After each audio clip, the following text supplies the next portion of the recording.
الحمد لله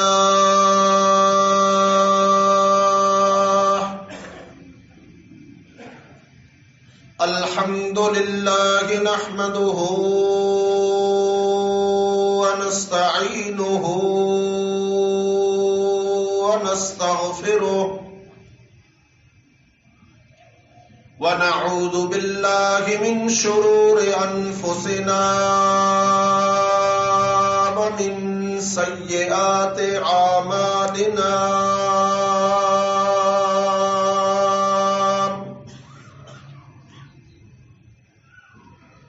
ومن يهده الله فلا مضل له ومن يضلل فلا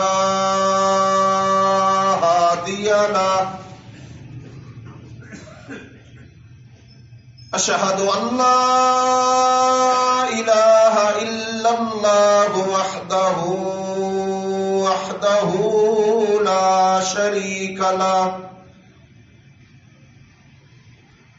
وأشهد أن محمدًا عبده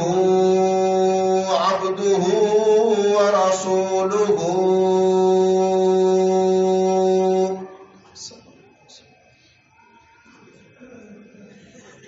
أرسله الله بالهدى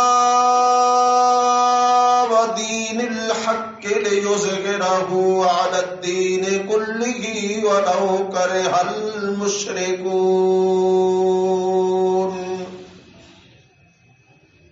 هو الذي أرسل إلى كافة للناس بشيرا ونذيرا وداعيا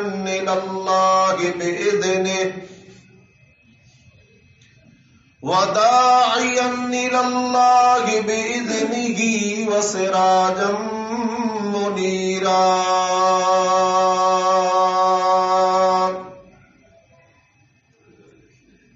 أما بعد فإن خير الحديث كتاب الله وإن خير الهدي هدي محمد صلى الله عليه وعلى آله وسلم وإن شر الأمور محدثاتها وكل محدثة بدعة وكل بدعة ضلالة وكل ضلالة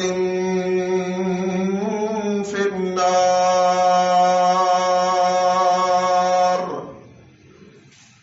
أعوذ بالله السميع العليم وبوجهه الكريم من الشيطان الرجيم من همزه ونفخه ونفسه.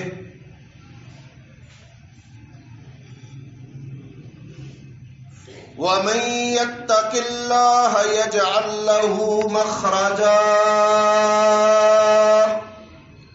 ويرزقه من حيث لا يحتسب ومن يتوكل على الله فهو حسبه إن الله بالغ أمره قد جعل الله لكل شيء قدرا.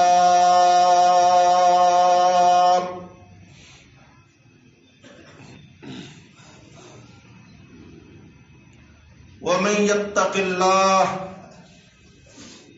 اور جس کسی نے بھی اللہ کا تقوی اختیار کر لیا، یعنی اللہ کے منع کردہ کاموں سے رک گیا اور اللہ کے احکامات پر عمل کیا، تو یجعل لہ مخرجا،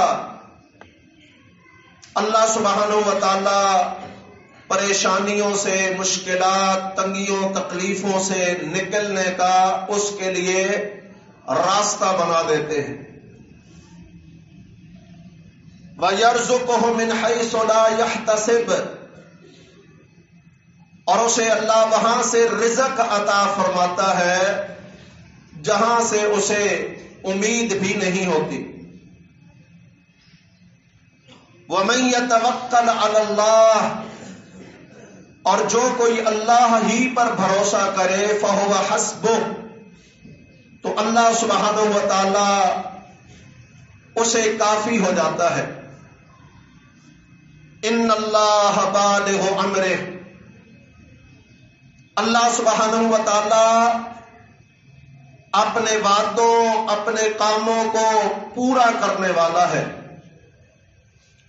قد جعل اللہ لکل شیء قدرا، البتہ اللہ سبحانہ و تعالیٰ نے ہر کام کے لیے ایک اندازہ مقرر کر رکھا ہے۔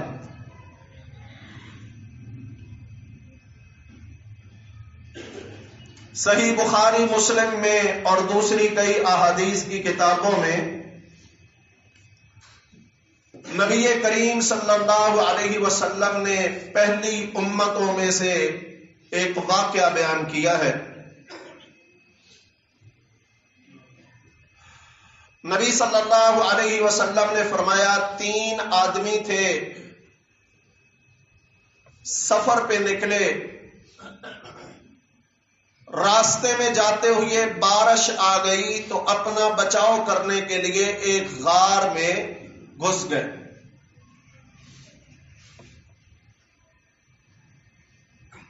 غار میں داخل ہوئے تو طوفان تیز ہو گیا اور طوفان سے ایک چٹان اوپر سے گری اور اس غار کے منہ پر آ کر ٹھہر گئی، اس غار کے منہ کو بند کر دیا۔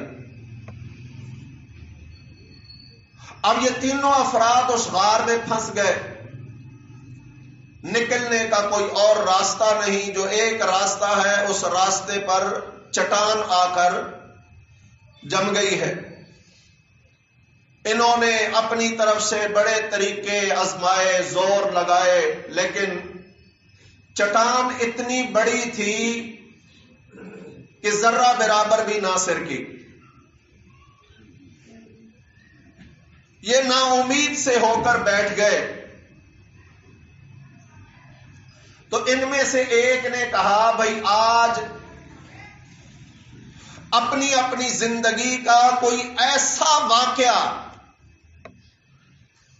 جو تم نے خالصتاً اللہ کے لیے کیا ہو، ایسا کوئی عمل، اس کا واسطہ اللہ سبحانہ و تعالیٰ کو دو، تو شاید اللہ سبحانہ و تعالیٰ اس مصیبت سے ہماری نکلنے کی کوئی راہ پیدا کر دے۔ تو ان میں سے پہلا شخص بولا کہ اللہ، میرے بوڑھے والدین تھے، بیوی بچے بھی تھے اور میں بکریاں چراتا تھا، لیکن میں نے روٹین یہ رکھی ہوئی تھی کہ شام کو بکریوں کا دودھ نکال کر سب سے پہلے اپنے ماں باپ بوڑھوں کو پلاتا اور پھر اپنے بیوی بچوں کو دیتا تھا۔ ایک دن بکریاں چراتا چراتا دور نکل گیا، واپسی آتے دیر ہو گئی، آیا تو والدین سو چکے تھے۔ میں نے بکریوں کا دودھ نکالا اور اپنے ماں باپ کے سرہانے کھڑا ہو گیا۔ اب جگا کر انہیں تکلیف بھی نہیں دینا چاہتا تھا اور ان سے پہلے اپنے بیوی بچوں کو بھی پلانا پسند نہیں کرتا تھا۔ بچے مجھ سے دودھ مانگتے رہے، یہاں تک کہ روتے روتے وہ بھی سو گئے اور میں اسی طرح کھڑا رہا یہاں تک کہ فجر ہو گئی۔ فجر کے ٹائم پہ والدین اٹھے تو میں نے پہلے ان کو دودھ پلایا، انہوں نے مجھے دعائیں دیں، پھر میں نے اپنے بچوں کو جگا کر انہیں دودھ پلایا۔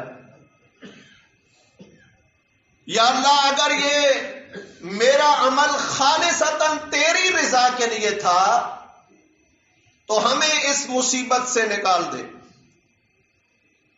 تو نبی صلی اللہ علیہ وسلم نے فرمایا وہ چٹان سرکی اور باہر سے اندر روشنی آنے لگی، لیکن اتنا راستہ نہیں کھلا تھا کہ باہر جایا جا سکے۔ پھر دوسرے کی باری آئی تو دوسرا کہنے لگا اللہ میری ایک چچا زاد بہن تھی اور میں اس سے انتہا کی محبت کرتا تھا، اس کا عاشق تھا، میں نے بارہا کوششیں کی اس کے ساتھ بدکاری کرنے کی، لیکن وہ بڑی پاک باز عورت تھی۔ آخرکار ایک دن وہ انتہائی بے بس اور مجبور ہو کر میرے پاس آ گئی اور کہنے لگی میرے گھر میں کھانے پینے کو کچھ بھی نہیں ہے، اور مجھے اللہ سبحانہ و تعالیٰ تو نے ہر چیز سے نوازا ہوا تھا، تو اس نے مجھ سے فریاد کی کہ مجھے بھی کچھ دو، تعاون کرو، مدد کرو۔ میں نے کہا بھئی جو چاہتی ہے مال، کھانا پینا، ساز و سامان دوں گا، لیکن میری شرط پوری کرنی ہے، تجھے پتہ ہے میں کیا چاہتا ہوں۔ تو وہ بیچاری پہلے تو مجھے نصیحت کرتی رہی، جب میں نے کوئی بات اس کی نہ مانی تو آخرکار وہ رضامند ہو گئی کیونکہ مجبور تھی۔ میں نے اسے پیسے دیے اور ہم نے ایک وقت مقرر کیا۔ جب مقررہ وقت پر مقررہ جگہ پر برائی کرنے کے لیے پہنچے تو وہ زار و قطار رونے لگ گئی، اور ایک روایت میں آتا ہے کہ پہلے وہ تیار ہو گئی اور روتی ہوئی میری طرف دیکھتی ہے اور کہتی ہے اتق اللہ، اللہ سے ڈر جا۔ میں نے کہا بھائی کوئی میں زبردستی تو کر نہیں رہا، تیری رضامندی سے تو نے پیسے دیے ہیں۔ اس نے کہا آج تک میں نے حرام کام نہیں کیا، میری مجبوری سے تو بھی ناجائز فائدہ اٹھا کر مجھے حرام پہ مجبور نہ کر۔ کہتا ہے اللہ مجھے تیرا ڈر آ گیا کہ اس نے کہا اللہ سے ڈر جا۔ تو میں نے سوچا کہ ایک عورت ذات اور وہ بھی مجبوری اور بے بسی میں بھی اللہ تجھ سے اتنا ڈرتی ہے، اور تو نے مجھے ہر نعمت سے نوازا ہوا ہے، پھر بھی میں تجھ سے نہیں ڈرتا۔ میں اللہ ڈر گیا، اس سے پیسے بھی واپس نہیں لیے اور اس کے بعد بدکاری کا بھی ذہن سے نکال دیا۔ اگر اللہ یہ میرا عمل صرف تیری رضا کے لیے تھا تو ہمیں اس مصیبت سے نجات دے دے۔ نبی صلی اللہ علیہ وسلم نے فرمایا وہ چٹان تھوڑی سی اور سرکی، تھوڑا سا اور راستہ کھل گیا، لیکن ابھی بھی اتنا نہیں تھا کہ کوئی اندر باہر آ سکے۔ پھر تیسرا بولا، کہنے لگا اللہ میں نے ایک مزدور رکھا مزدوری پر، اور اس سے مزدوری طے ہو گئی کہ اتنا اس کام کا صلہ تجھے دوں گا۔ شام کو جب اس نے کام مکمل کیا تو مجھ سے مزدوری مانگی، مقررہ مزدوری میں نے لا کے دی۔ اس نے کہا کام زیادہ تھا، کچھ اور دو۔ میں نے کہا اتنی ہیں جو مقرر ہوئے تھے۔ وہ اس بات پر اپنی مزدوری چھوڑ کے چلا گیا ناراض ہو کر۔ مجھے بعد میں اللہ کا خوف آیا اور میں نے کہا کتنی میں نے زیادتی کی ہے۔ وہ غریب آدمی تھا، چند پیسے اور دے دیتا، تھوڑا سا مال اور دے دیتا تو مجھے کوئی فرق نہیں پڑنا تھا، لیکن وہ ناراض ہو کر نہ جاتا۔ لیکن اب اس کے بارے میں مجھے پتا بھی کوئی نہیں کہ وہ کہاں کا تھا، کون تھا۔ تو اللہ میں نے اس کے مال کو کام میں لگا دیا۔ وہ غلہ تھا جو مقرر ہوا تھا، میں نے اس غلے کو دوبارہ کاشت کیا، اس میں سے اور غلہ ہوا۔ پھر میں نے گایوں کے، اونٹوں کے، بکریوں کے ریوڑ لیے، پھر ان کو چرانے والے غلام لیے۔ کئی سالوں کے بعد وہ شخص میرے پاس آیا اور انتہائی مجبور تھا۔ کہنے لگا اللہ کے بندے میری مزدوری تیرے پاس باقی تھی، وہی دے دے، میں تجھ سے زیادہ نہیں مانگتا، آج میں بے بس ہوں۔ میں نے اسے کہا یہ جتنے ریوڑ بکریوں کے، گایوں کے، اونٹوں کے، یہ ملازم غلام، یہ سب تیرے ہیں۔ وہ کہتے اللہ کے بندے میرے ساتھ مذاق نہ کر، اس دن تو تھوڑی سی مزدوری دینے کے لیے تیار نہیں تھا اور آج ریوڑوں کے ریوڑ دینے کے لیے تیار ہے، یہ مذاق کر رہا ہے میرے ساتھ۔ تو میں نے کہا نہیں، اللہ کی قسم یہ سارے تیرے ہیں، کیونکہ تیری ہی مزدوری سے ان کے اندر اضافہ ہوا ہے۔ تو اے اللہ اگر یہ میرا عمل خالصتاً تیری رضا کے لیے تھا تو ہمیں اس مصیبت سے نجات دے دے۔ تو نبی کریم صلی اللہ علیہ وسلم نے فرمایا وہ چٹان اور تھوڑی سی پیچھے ہٹی، اب اتنا راستہ بن چکا تھا کہ وہ تینوں باہر آ گئے۔ یہ واقعہ صحیح بخاری میں ہے، صحیح مسلم میں بھی ہے، اور صحیح بخاری میں امام بخاری رحمہ اللہ نے اس واقعہ کو 5 ابواب میں ذکر کیا ہے، 5 جگہ پر اسے ذکر کیا ہے۔ اس واقعہ میں کئی اسباق ہیں۔ پہلا اور بنیادی سبق یہ ہے کہ نجات کا سبب اعمال بنتے ہیں، وہ چاہے دنیا کی مشکلات ہوں یا آخرت کی مشکلات، مشکلوں سے نکالنے کے لیے نیک اعمال ہی کام آتے ہیں۔ اسی طرح یہ بات بھی ثابت ہوئی کہ نیک اعمال بھی وہ جو خالصتاً اللہ کے لیے کیے گئے ہوں، اس میں ریاکاری، نمود و نمائش، دنیا کا کوئی غرض لالچ نہ ہو، صرف اللہ کو راضی کرنے کے لیے ہو، تو وہ اعمال اللہ سبحانہ و تعالیٰ قبول فرما کے بڑی بڑی مشکلات سے بندوں کے نکلنے کے راستے بنا دیتا ہے۔ اسی طرح اس واقعہ سے یہ بات بھی ثابت ہوتی ہے کہ تقوی اور پرہیزگاری کس قدر عظیم عمل ہے کہ اللہ سبحانہ و تعالیٰ اس تقوی کی بنیاد پر کہ صرف بندہ اللہ سے ڈر جائے، اللہ سے ڈر کر کسی نافرمانی سے بچ جائے، اللہ سے ڈر کر کوئی نیکی خیر کا کام کر لے، تو یہ اللہ سبحانہ و تعالیٰ کا ڈر بندے کی کئی مشکلات سے نکلنے کا ذریعہ اور سبب بن جاتا ہے۔ سورۃ الطلاق کی 2 اور 3 آیت میں نے آپ کے سامنے تلاوت کی ہے۔ وَمَن يَتَّقِ اللَّهَ يَجْعَل لَّهُ مَخْرَجًا، جو اللہ کا تقوی اختیار کر لے، اللہ سبحانہ و تعالیٰ اس کے نکلنے کے راستے بنا دیتا ہے۔ اب تقوی کیا ہے بھائیو؟ تقوی ایک تو ہے نا، اللہ سبحانہ و تعالیٰ نے ہر معاملے میں تقوی اختیار کرنے کا حکم دیا، جہاں جتنا بندہ بچ سکتا ہے اتنا بچے گناہوں سے، اور جہاں جتنا عمل کرنے کی طاقت رکھتا ہے اتنا بندے کو نیکی اور خیر کا عمل کر گزرنا چاہیے۔ لیکن تقوی بعض مقامات پر بڑا مشکل ہو جاتا ہے اختیار کرنا، بڑا ہی مشکل ہو جاتا ہے، جیسے آج کل کے حالات ہیں۔ اگر آپ کے گرد و نواح میں سارے لوگ ناجائز، غلط اور حرام طریقوں سے مال کما کما کے مالدار ہو گئے ہوں اور آپ صرف حلال کا جذبہ رکھتے ہوئے پیچھے رہ گئے ہوں، تو یہاں بڑی مشکلات آتی ہیں۔ ہر بندہ پوچھتا ہے وہ نکل گیا تو کیوں نہیں نکلتا؟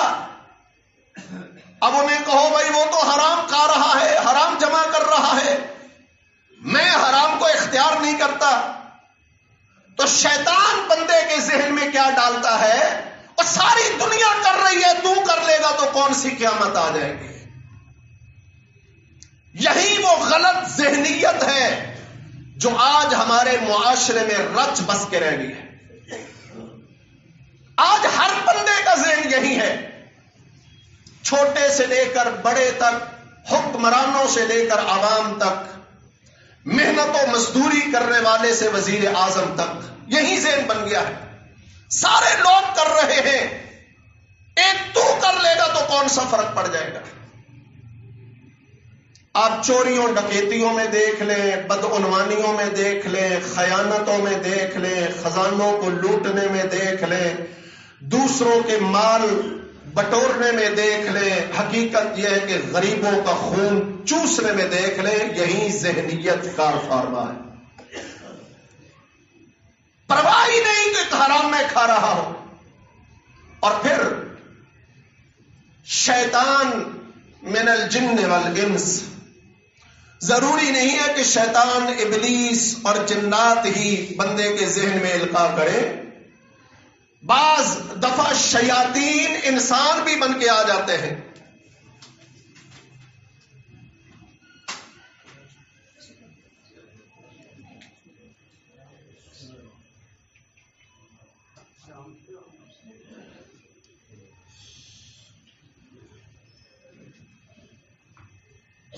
تو بعض دفعہ انسان شیطان بن کے ذہن کے اندر ڈالنے کے لیے آ جاتے ہیں. آپ نے دیکھا ہوگا، یقین کیجئے سب سے بڑی ہمارے لیے پریشانی کا سبب تو ہمارے بیوی بچے بن جاتے ہیں. بیوی جب اس کی ضروریات پوری نہیں ہوتی، یا پھر اپنے رشتہ داروں کو، اڑوسیوں پڑوسیوں کو دیکھتی ہے تو للچائی نظروں کے ساتھ اسے بھی کچھ لینے کو جی کرتا ہے. پھر آ کر گھر میں کوسے گی، وہ کر رہا ہے تو بھی یہ کر لے، وہ کر رہا ہے تو بھی یہ کر لے. سارے لوگ کر رہے ہیں. اور حقیقت یہ ہے کہ بعض دفعہ اس قدر ہم پختہ ہو جاتے ہیں کام کے کرنے کے لیے کہ آگے سے خود ہی دلائل کھڑے ہوئے ہوتے ہیں. مثلا کئی بھائی سوال پوچھتے ہیں، آج کل بڑے کام نکلے ہوئے ہیں جن سے بندہ کمائی کر رہا ہے، خصوصاً آن لائن کئی ویب سائٹس بنی ہوئی ہیں، ایپس بنی ہوئی ہیں، ان کے ذریعے سے لوگ کما رہے ہیں، سود کھا رہے ہیں، سود لگا ہوا ہے، جوا لگا ہوا ہے، حرام ہے، واضح نظر آ رہا ہے. اور ویسے بھی جو چیز سامنے نہیں ہے کیسے پتا چلے کہ وہ حلال ہے یا حرام ہے؟ اب کل ہی ایک بھائی نے فون کیا، کہتے ہیں جی کچھ گیمیں ہیں ان پر کمائی ہو رہی ہے، میں بھی یہ کام کر سکتا ہوں، میرے چند رشتہ دار بھی یہ کر رہے ہیں، تو کیا یہ جائز ہے؟ میں نے کہا ان گیموں میں ہے کیا؟ کہتا جی کارٹون ہے، یہ ہے وہ ہے. میں نے کہا آج کل کی گیمیں کارٹونوں کی ہوں یا کسی اور چیز کی ہوں، سوائے وقت کی بربادی کے کچھ اور نہیں ہے. تو لوگوں کا وقت برباد ہوتا ہے تو یہ جائز کیسے ہو سکتی ہے؟ اب وہ جناب مجھے آگے سے دلائل دینے بیٹھ گیا، اور جی فلاں بھی کر رہا ہے، فلاں بھی کر رہا ہے، فلاں بھی کر رہا ہے. میں نے سرچ کیا ہے کہ گوگل پلے پر اس وقت اتنے کروڑ گیمز کی ایپس ہیں اور ان کو اتنے کروڑ لوگوں نے ڈاؤن لوڈ کیا ہوا ہے، اور اتنے کروڑ لوگوں کو اتنے کروڑ ماہانہ مل رہے ہیں. میں نے کہا یہ دلیل تو نہیں ہے کہ آپ بھی اس حرام کاری کے شکار ہو جائیں. میں نے کہا یہ تو بہت تھوڑا تو نے بتایا ہے، بہت تھوڑا تو نے بتایا ہے. میں ایسے کام بتا سکتا ہوں کہ اگلے کروڑوں نہیں اربوں خربوں جمع کر لیتے ہیں، اکٹھے کر لیتے ہیں، تو کیا وہ جائز ہو جائیں گے؟ تو یعنی باقاعدہ قائل کرنے کے لیے میں نے کہا اگر تیرے پاس اتنی دلیلیں ہیں تو پھر مجھ سے کیوں پوچھا؟ تو ظاہر بات ہے مجھ سے کیوں پوچھ رہا ہے؟ مولوی اپنے ذمہ لے لے، مجھے جواز کا فتویٰ دے دے، قیامت کے دن میں کہوں گا مولوی نے مجھے بتایا تھا. اب مولوی کی بات کو نہیں مان رہا، مولوی کو سکھا رہا ہے، قائل کر رہا ہے. تو بھائیو اب یہاں پر شیطان بڑا دماغ خراب کرتا ہے. وہ کر رہا ہے، یہ کر رہا ہے، ایسے ہو رہا ہے، ویسے ہو رہا ہے، اکیلا میں محلے کے اندر رہ گیا ہوں، برادری کے اندر رہ گیا ہوں، سارے آگے نکل گئے ہیں، حلال میں تو کچھ نہیں پڑا ہے، اگر آگے نکلنا ہے، بڑھنا ہے تو مجھے بھی کچھ ہاتھ پاؤں مارنے پڑیں گے۔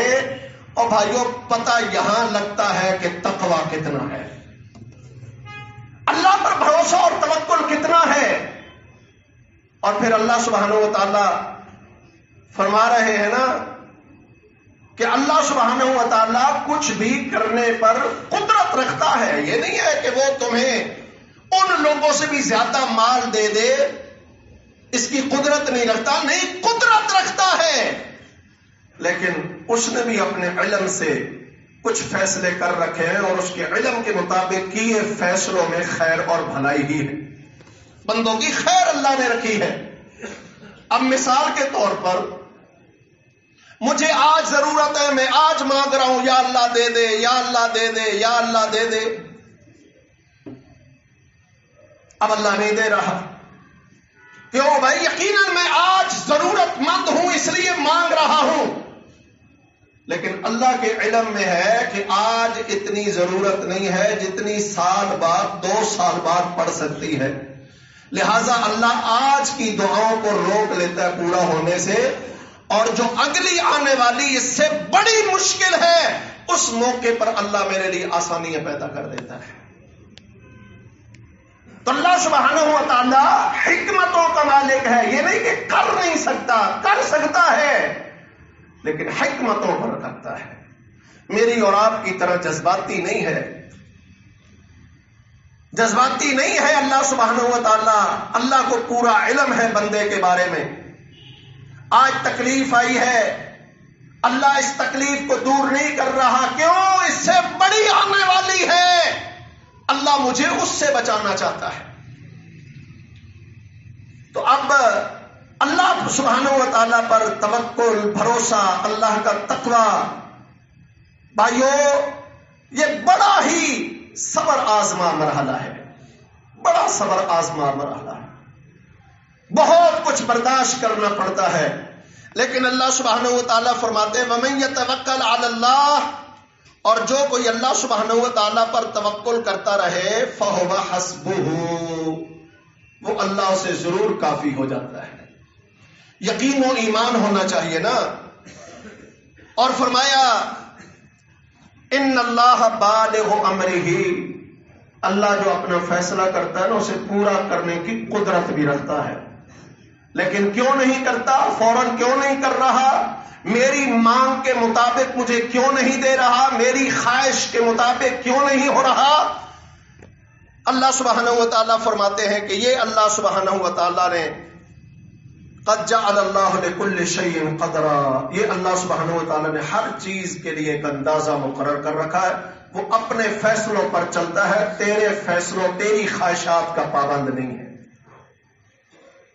اور اس واقعہ سے جو پہلے میں نے عرض کیا ہے، ایک بات بھائیوں جو آخری عرض کرنا چاہتا ہوں، ویسے تو اس واقعہ میں کئی اسباق ہیں، ایک سبق اور جو آنے والے رمضان کے لیے ہمیں فائدہ دے سکتا ہے وہ یہ ہے کہ کچھ اعمال میرے ایسے بھی ہونے چاہیے جن اعمال پر گواہ صرف میرا رب ہو، ان میرے اعمال پر کسی کو پتہ نہ ہو، کوئی گواہ نہ ہو، میرا رب صرف اکیلا گواہ ہو،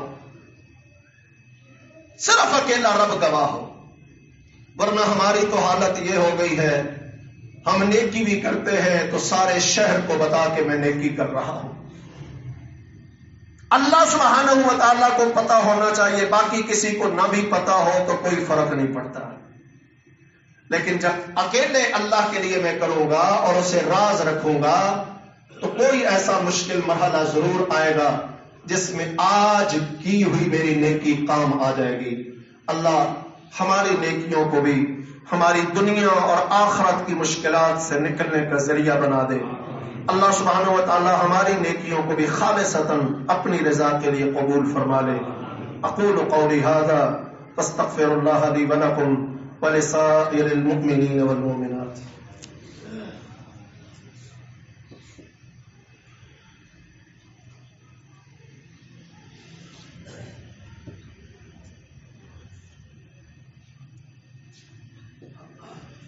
إن الحمد لله نحمده ونستعينه ونستغفره ونعوذ بالله من شرور أنفسنا ومن سيئات أعمالنا ومن يهده الله فلا مضل له ومن يضلل فلا هادي له أشهد أن لا إله إلا الله وحده لا شريك له وأشهد أن محمدا عبده ورسوله أما بعد فإن خير الحديث كتاب الله وإن خير الهدي هدي محمد صلى الله عليه وسلم وإن شر الأمور محدثاتها وكل محدثة بدعة وكل بدعة ضلالة وكل ضلالة في النار. عباد الله رحمكم الله، إن الله يأمر بالعدل والإحسان وإيتاء ذي القربى وينهى عن الفحشاء والمنكر. سبحان ربك رب العزة عما يصفون وسلام على المرسلين والحمد لله رب العالمين.